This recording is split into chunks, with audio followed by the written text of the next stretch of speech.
And these cars are pretty much based on the 310R spec machines that you find in the Caterham Motorsport ladder. And on pole position is Paul Goldstein. Alongside of them, I'm very familiar with, of course, in that sense, Henry Heaton, who's usually raced a Caterham 7 race car in previous times, but he's back into a Sigma 150. So Paul Goldstein starts on pole position, the defending champion, alongside Heaton. Then it's Ian Howes and Callum McDougall. Ian Howes is a former BMW racer, if I'm correct. So Ian into third place in the Caterham. Callum McDougall next from Max Haynes and William Bryant. William Van Es and James Sibbett from Amanda Sanderson and Rob Warner in the top 10. Then James McCall and Peter Hughes, Brendan Maud and Stephen Clark. Charles Elliott and Benjamin Winrow from... I think so. It's Ben Winrow is in the same... Winrow, who was there was a Winrow that was racing in the Sigma 135. It must be a family member, I think. So I'll get that out eventually. Then we've got Kevin Barrett and Mark Gibson, Will Price and Nigel Gould round out the top 20. Then Oliver Smith and Christopher Raymond, Andy Whitton and Richard Hoare, Fraser Riddington and Barry White, not that Barry White obviously, and Andrew Molson and Gary Ewings. I couldn't resist. Then Philip Isherwood Crook and Mike Waitman, Edward Benton and Rob Appleton, John Evans and Richard Dixon round out the 34 70-car 17-row grid for our first race of the season under the BRCC banner for the Sigma 150 class of the JMRG Caterham Graduates Championship for 2026. Breathe, because that was quite a long thing like this to get through. But if the 135 race with 42 cars was anything to go by, John Ratcliffe, I imagine that this race is going to be just as exciting, possibly, if not more, because there are a couple of drivers in here that I do recognise, particularly a certain Henry Heaton. I know for a fact he's a pretty damn handy peddler when it comes to a Caterham and the times he's raced before, so I think he could be someone to watch out for, but so is Paul Goldstein. In fact, the key thing being, of course, he ain't the number one for no reason. He's number one because he's the champion and he's that damn good, and he's on the front row of the grid. He's even got the full gold Caterham inside the front row of the grid. He is that good, and so let's see if he can translate that from pole into a victory. But as we know, you can never guarantee a victory if you're in the lead on the last lap of the race, because if Heaton and Co gets a good run, he might spoil this party. He might just. Well, yeah, gold car for Goldstein. And let's see if he's on top step of the podium, getting gold at the end of this race as well. Well, as you mentioned, Heaton alongside him, he's a serious peddler in a Caterham. So let's see how he does from the race start. But of course, easier said than done. One, just getting off the line and getting a good start to this one, and then picking your way through the first couple of corners. Through Riches, has not really been a sort of definitive statement from earlier races as to whether the inside or outside line works. We've seen drivers defend very well holding down the inside line. We've also seen drivers hang it all the way around the outside and are able to get that chop across before they get into the braking zone of Wilson. Well, let's see if Goldstein is able to hold on to it, or whether some of the drivers from row 2, 3, 4, maybe even further behind get stuck in as well. Well, drivers head off then onto the green flag lap. It'll be one time around to get some heat in those tyres before we get underway and racing then for the first race of the weekend here in the JMRG Caterham Graduates Championship in the Sigma 150s. As was mentioned earlier on, and over 40 drivers in the 135, just over 30 in this one. Still a very, very busy grid of drivers out there, and I'm sure it's going to be pretty chaotic for the next 20 minutes or so. Well, yeah, plenty of names on the grid then to keep an eye on. Yeah, shame that Barry White isn't that Barry White, but I was thinking if he's trying to defend a position, does he sing "I'm never ever gonna give you up"? I should have gone for that one a bit more. Anyway, that's Rick Astley, not Barry White. Is it? Yes. No, I'm not actually going to sing it, but I know what song you're thinking of. Right. But no, I'm thinking of a different song. Are you thinking of "Can't Get Enough of Your Love"? Maybe I am, actually, yeah. Or something like that. Either way, Barry White's a great singer. We're confusing the viewers. We'll get back to Motorsport. This isn't that one, but there's a very different Barry White in the field. And he's done a good job, to be fair. A good grid position for him to start this one off. But like we say, 34 drivers on the grid across a 20-minute race. That's not a whole lot of opportunities to make your way through up the order, is it? No, but of course, as we know, these Caterhams are like you very. I didn't even think about it before, but how you describe the front of a Caterham, it's like a bullet with the pointy bit or the rounded bit taken off. Yes. It's a very, very good analogy. I didn't think of that before, because it has got a slightly sort of rounded nose before it goes quite blunt with the front grille, but it's a very good analogy I thought that you made there, so that's good thinking, that one, Ratters. But in terms of the Sigma 150s, which you mentioned, this is the 310R and Sigmax specification of the cars, but the Sigmax cars did get put into the specification, into this class, or merged with the Sigma 150 cars a couple of seasons ago in order to make them fit more better in that sense. So these cars are based on the Caterham Motorsport 310R specification. 1.6 litre Ford Sigma engine with a limited slip diff and wide track suspension. They run Toyo tyres. And any Sigma 135s from 2014 onwards can be upgraded to this spec. Now there is a slippery surface flag down there because, of course, they have just cleared up some of the fluid that was spilled from Thomas Langford's MX-5 Super Cup car when it blew up, or the engine blew, towards the closing stages of that race. So they've just been careful to make sure that they have put down the quick dry, and the marshals have done the best job possible, but at the same time they haven't been able to possibly clear all of it, and just as a precaution saying that just be careful on that section of the circuit. It might well be relatively low to medium-ish speed, but it's certainly quite key to work that one out.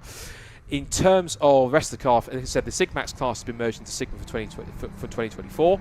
The Sigmax cars are an upgrade of the 4 Sigma engine cars from Caterham Road Sport cars from 2008-2013 to Super Sport specification, and that incorporates the engine modifications, limited slip diff and the suspension, and again they run tyres from Toyo as well. So these are, of course, the fastest spec of the 2 Caterhams that you'll find out on track. Of course, they're equivalent to what you would find in the Caterham Motorsport circles, of being either 270R spec if it's 135 or 310R spec if it's 150 if it's 150 Sigma spec. Still following? No? Good. Okay, we'll carry on.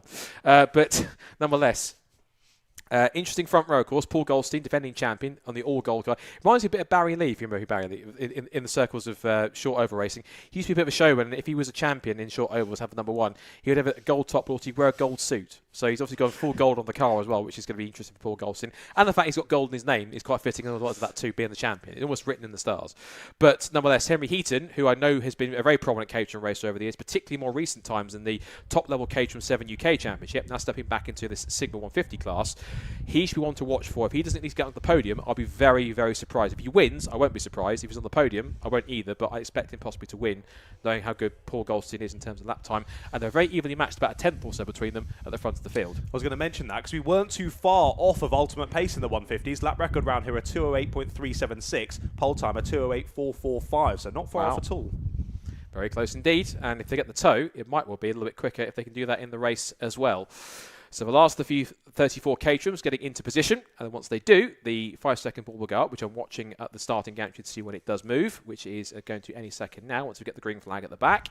When it does, the 5-second ball will go up. Then if you watch for on the screen, you'll see just a little red light that will flicker on top of the start marshal gantry right at the start finish line. 5-second ball does go up. When that goes on, the red lights are on, and when they go out, it's the first Sigma 150 race of the JMRG Caterham graduates for 2026 is all set to go. Red lights are on. Goldstein and Heaton on the front row of the grid. They go out. It's a cracking launch from the outside of the front row from Henry Heaton. I thought he might well get a good launch, and he has done. He's beaten the champion Goldstein down towards tail. There's a couple of cars going a bit sideways, a little bit of contact, a few wings go off in the background. 2 or 3 cars have made contact, but the pack heads down towards Ritchie's. One car's off to the inside line with damage into the barriers. The other one was off onto the grass, but ambled its way back on without too much drama. The rest of the field goes streaming through Ritchie's, but under brakes and off the front row of the grid, Henry Heaton does indeed lead the way. It is Goldstein in second place. A couple of cars getting very sideways, including 175, which is James Sibbett in green and purple. And in third place, I was trying to find out the numbers they'll go through. Into sixth place has gone 58, which is Rob Warner, up from what was 10th on the grid, so up 4 places to 6th. So a strong start so far. But Henry Heaton, Caterham veteran, up against the champion. There's more wings going flying in the background, but it's now Heaton versus Goldstein, and the rest of the pack piling in towards Agostini.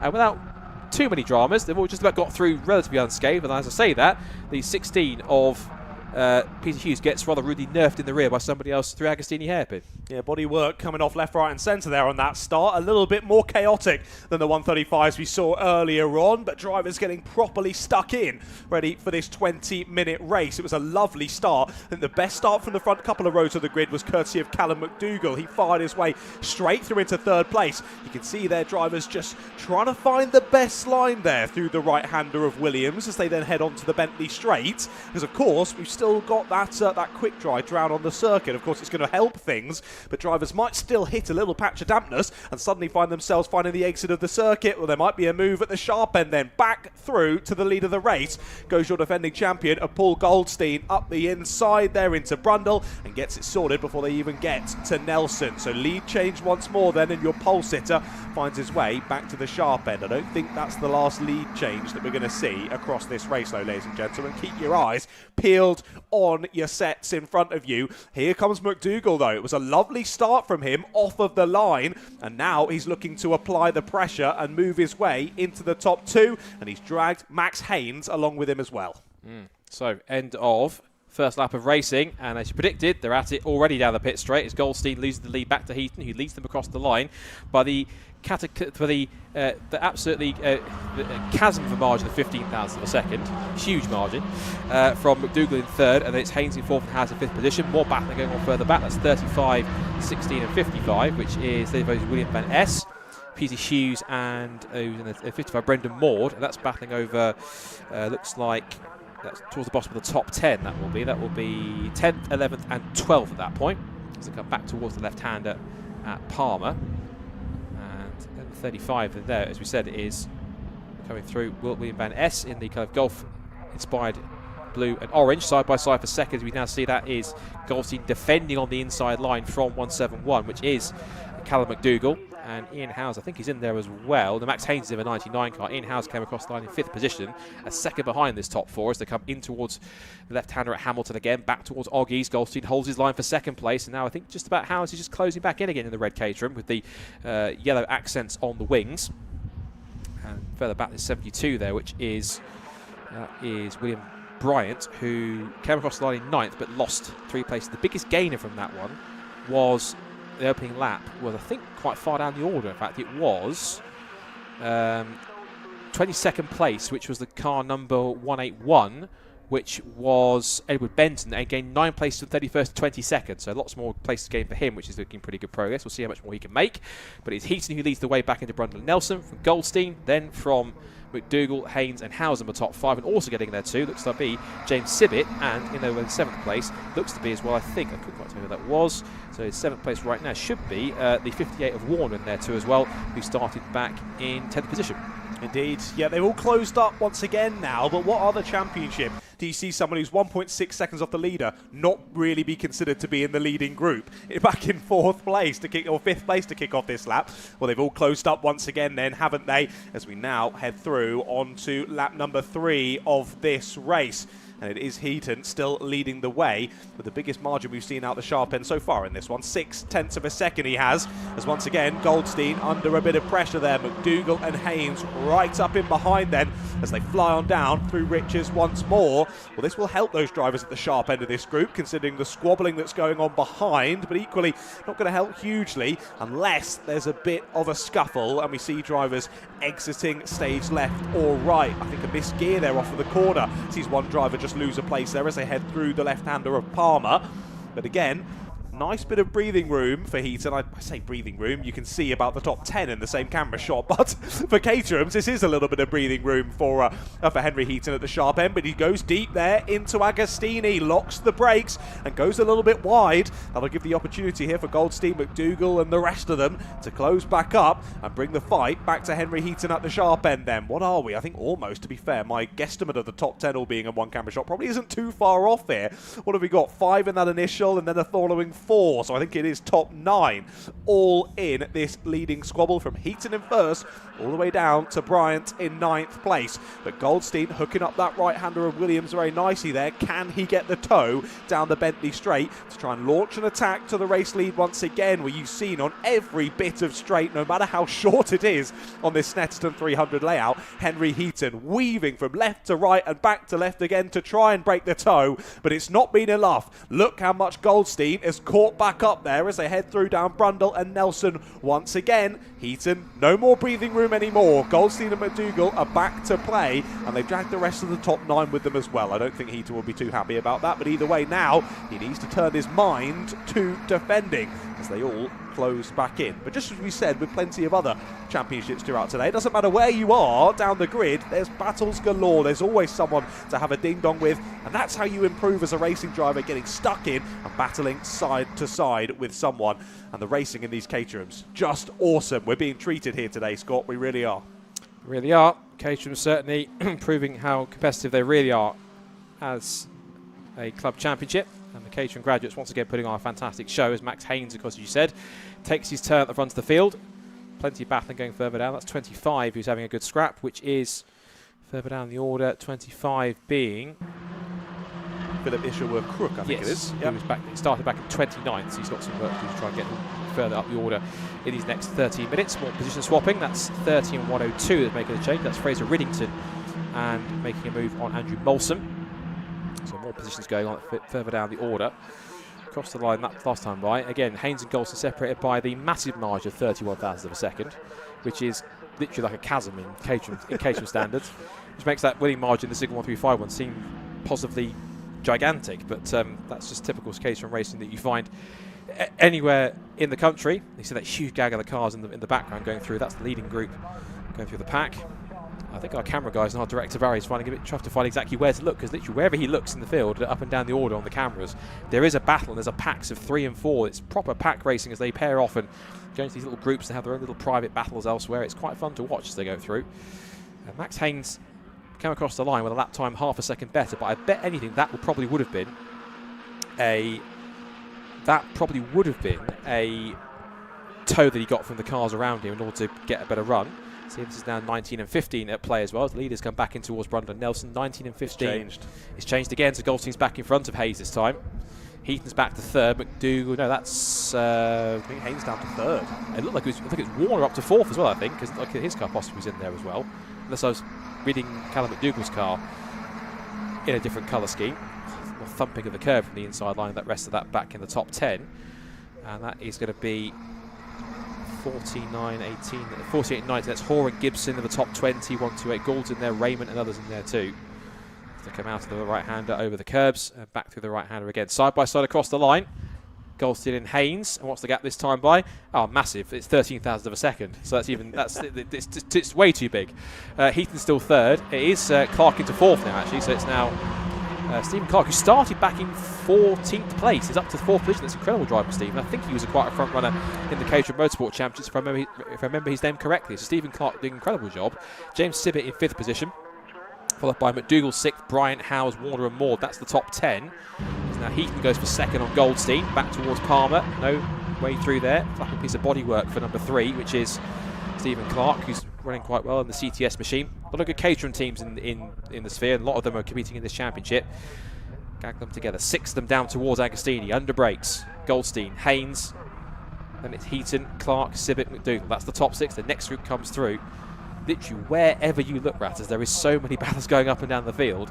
It's difficult to try and figure out where to kind of pick a battle to focus on. Yeah, it makes it challenging for our producer, doesn't it, behind the scenes? So we can try and keep up to date with what's going on out on the black stuff. There's too much to follow here in the Caterhams. Yeah, like you were saying, great run through the order so far from Clark. Stephen making his way up to fourth place, but his car very much battle-scarred from his moves through the order, flapping bits of bodywork, as you say. That's not hampering his pace for the moment, though. Lovely exit out of the right of Williams, and now pushing on down the back straight. I think that's just enough of a run here to pop it up the inside of Heaton. It might be Heaton now out of the top 3 after leading this race for so long. Up the inside goes Clark, and into third place he goes. Goldstein losing the lead ahead. It's Haynes back to the sharp end there. Well, as you've seen so many times, we're only just over half race distance in this one, and it's all kicking off as if it's the last lap. So we're going to continue to see reshuffling here, and yet again in Caterham's, it's a big game of chess as who can be where when we get to the final few moments. But also, you've got to keep yourself out of trouble in those next 9 minutes as well.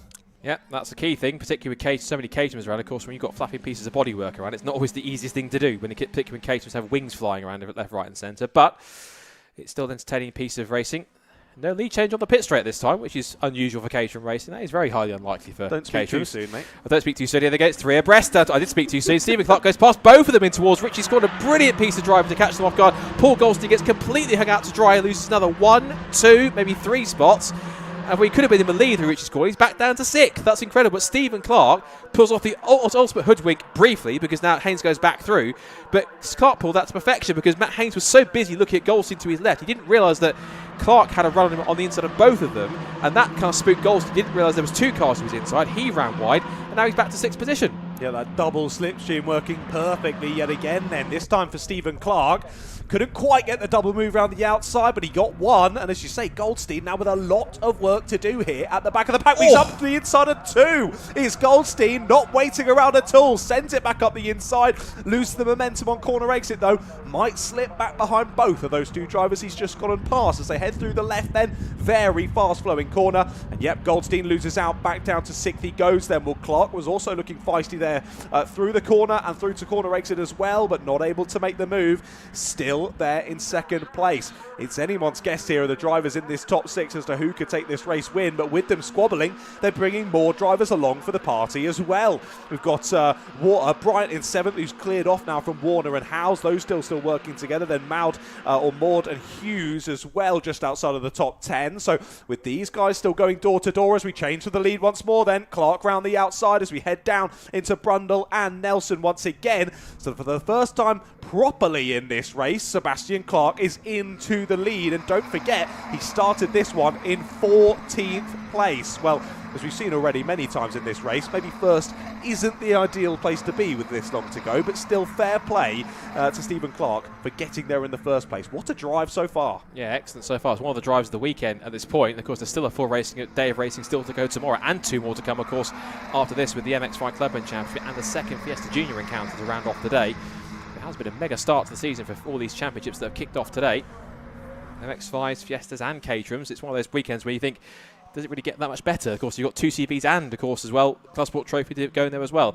Ian Howe sets the fastest lap of the race. Now, this is a local circuit for him because Ian Howe is based in Norwich, so he's certainly going to be getting plenty of local support, and he has, I think, won races here before, previously in BMW Compact Cup, if I remember correctly. Yes, I think he has won at least one race in BMWs before when it was in the compacts. He has also driven in what's now known as the lead class, which is the 1 Series Super Cup cars, what is now called the BMW Super Cup, sponsored by Nankang Tyres.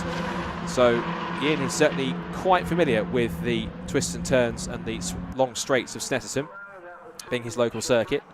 As you watch this gaggle of cars scrapping amongst here, looking at the numbers, we've got 128 in here, 48, 112 and 66.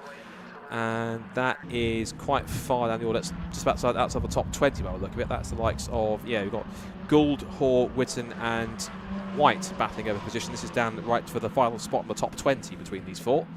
So it's 20th down to 23rd. Further field, a few more cars in the mix.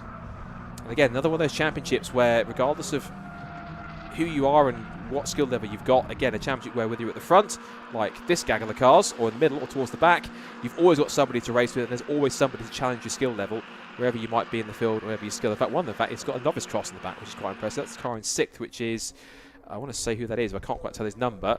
That was now Clark going to the front again. Yes, that's now Haynes into 2nd. It's now, that's Sibbett into 3rd place. Well, it was Sibbett into 3rd place. He's now been jumped by Henry Heaton. He tries to get him back on the exit.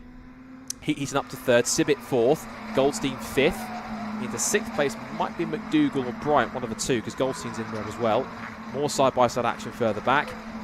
Still 5 minutes to go, and you don't know exactly where to look at all because there's so much going on. I think I feel for our director Barry, who's trying to find not just the leaders, but of course battles up and down, to think, well, we can't just watch the leaders because there's others going on here that are just as worth our time as everything else. As you said so many times in Caterhams, there's just too much action to follow. It's too exciting. If you're watching this and it doesn't make you think, I want to go and race a Caterham, I don't know what does, because I'm certainly thinking it. Here in the commentary box, we continue on side by side for the lead once more, and again, dragging his way round the outside. The 99 back to the sharp end. Max Haynes leads this race once again. But Clark there chopping across on his teammate to try and hold on to 2nd place. I think he's just about been able to do it. Flying around the outside as that beautiful green and purple car will get shuffled to the exit though. Might still make up a place, but not quite the 2 that they were hoping for. Well then, Haynes back to the sharp end as Clark turns his focus to these few drivers behind. Let's see if maybe it's the opportunity for Haynes to try and break this toe, but easier said than done. We've said it so many times in this race. He's got to be careful he doesn't chuck it off on his own trying to break the toe. Nearly found the grass there on the outside as we headed into the braking zone of Agostini. He keeps it on and he keeps the lead as they continue to squabble over 2nd place. Or what did I say? Only about 5 or 6 minutes earlier. Is that with them all battling like this, it's going to bring more drivers into the fray, and that was a very bold move there up the inside to retake 2nd place, but it's worked, and here comes Goldstein up the inside. They're almost making it 3 wide there into the braking zone. Goldstein makes up 1 place, not quite 2 there on Clark. Stays on the outside as I'll continue to power down the back straight once again here. Still with a few minutes to go, we have no idea who's going to come out of this on top as they continue to use that toe down the back straight. But look at them dancing. They're getting a bit of a jive on there down the Bentley straight as they all dance through down to the next braking zone, all trying to make sure they stop the toe of the driver behind them. I wonder what the occasional equivalent is of a Charleston. Why you figure that one out? Let's continue watching my leaders, because that's something that's I've got pondered. Just came to mind for some reason. What, the cha-cha slide? There'll be plenty of that if they keep on pushing too hard with 3 minutes to go. Anyway, back to the leading now. It's now Sibit. Sibit, of course, who started in, where is he? 8th position, could still win this race, of course, plausibly. There's 2 laps to go now, because it's 2 3/4 minutes left on the clock. The front 7 or 8 are all together. And the next group is in William Van Es in the golf-coloured blue and orange car. That's of the top 10. Here comes Haynes with Clark. Sibit's dropped to 3rd place. Goldstein now has Henry Heaton to his outside. Also behind him, you've got McDougall and Bryant battling over 6th position. There goes Heaton powering around the outside of the number 1 car. But the champion does not want to give it up that easy, but he might be a threat also now right behind from McDougall and from Bryant. Ian Howe still has the fastest lap of the race. As you see Haynes defending from Clark, and Clark actually opens the door for Sibit to get through. There's all sorts of fisticuffs going on for 4th place backwards. That's now Goldstein's been bullied out of the way, and so is Heaton. But I think McDougall, 171, which is, yes, McDougall, he's now up into 5th position. Goldstein is now down, Goldstein down to 5th position. McDougall's up to 4th. There's more dust being kicked up in the background. There's all sorts going on here. I think don't even place a bet until you get, 50 metres from the line? Because that's the key thing you can do, because there is no telling, at least even at that point, who's going to win this. As he just elbows Bryant out of the way. Welcome to Caterham graduates. Out the other way you get. This is brilliant stuff for the 150s, and they've got one more race to go tomorrow. 50 metres is still too far away from the line, I think, to call on this one. But just looking as well, amazing to see the top 3 in the race at the moment started 5th, 8th and 14th in this race. That's just unbelievable. I was being generous with 50 metres, just for the record. You were, yeah. Maybe call it 5 centimetres, and we'll see how we call it then. Right then, just over a minute left to go then. This will be the penultimate lap of this race, ladies and gentlemen. Next time under the gantry, and it'll be the last lap board for your leading drivers. There's still more moves going on, but here's the battle for the lead then. Sibit. Looking to take the lead here. Sibit round the outside in the braking zone. So close. The respect given between these drivers is unbelievable as they lean on each other. Through the right, they'll continue side by side into the bomb hole. Will the room be given? Just about. We're nearly going to go 3 wide here into Coram as we head towards the final lap. It's 2 by 2 hurrahs. They come like Noah's Ark through the right-hander at Coram. This is sensational stuff. It's Sibit has hit the front. The purple and green Caterham isn't to believe. Remember, he started back in 8th position.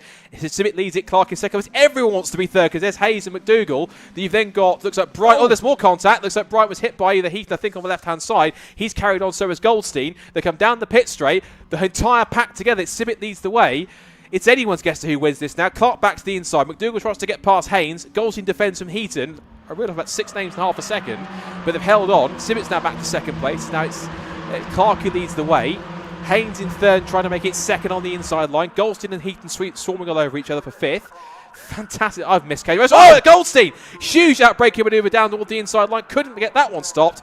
That was almost disaster for number 1 car. How did he miss everyone else there? That was unbelievable threading of the needle there from Goldstein. Yeah, something's happened there, whether he's gotten shoved to the grass in the braking zone or simply totally misjudged his braking point. Either way, battle over for Goldstein. He slips back into the pack, and that's points lost here from race number 1 of the season from your defending champion. A shame from him on the final lap, but could this just be the start of a perfect final lap here for Clark? He's broken away, I think, the most we've seen of anyone in this leading group the whole race, and it's on the last lap. The perfect time to do so.